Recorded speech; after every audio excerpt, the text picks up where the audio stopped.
Hello বন্ধুরা, চলে আসলাম আরেকটি আমার প্রিয় একটি রেসিপি নিয়ে। চিংড়ি দিয়ে লাউ রান্না করা এত মজা লাগে আমার, তার বলার না।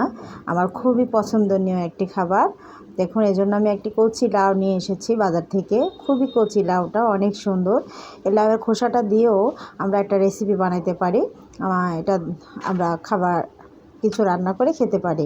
লাউর খোসাটা আমরা চাইলে ভর্তা করেও খেতে পারি, আবার ভাজি করেও খেতে পারি। এবং খোসাটা অনেক সুন্দর নরম। আমি লাউটাকে সুন্দর করে খোসা ছাড়িয়ে ধুয়ে কেটে পরিষ্কার করে রেখে দিয়েছি। এখন চলে আসবো মেন রান্নায়। একটি কড়াইয়ে আমি তেল গরম করে নিয়েছি, দিয়ে দিয়েছি কিছু পেঁয়াজ কাটা।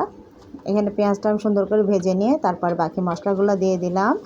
আমি এখানে মরিচের গুঁড়া, ধনিয়া গুঁড়া, জিরা বাটা, রসুন বাটা, আদা বাটা সব দিয়ে দিলাম, হলুদের গুঁড়া এবং দিয়ে দিলাম লবণ।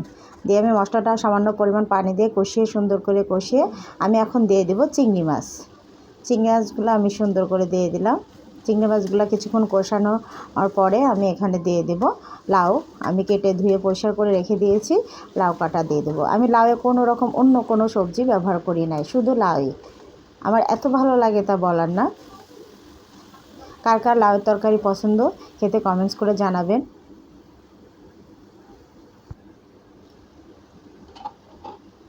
আমাদের বাসায় যদি চিংড়ি মাছ দিয়ে লাউ রান্না করা হয় তাহলে আর কথাই নাই। চুপচাপ সবাই খুব সুন্দর পেট ভরে ভাত খেয়ে নেবে। একটি তরকারি হলেই এনাফ, আর কিচ্ছু লাগবে না।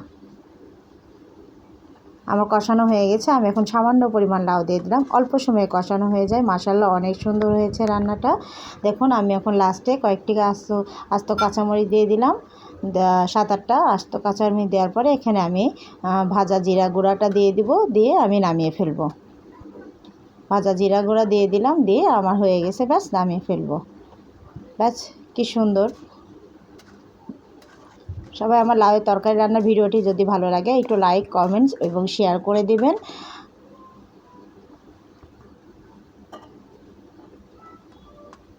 দেখুন কত সুন্দর কালারটা এসেছে, মাশাআল্লাহ মাশাআল্লাহ।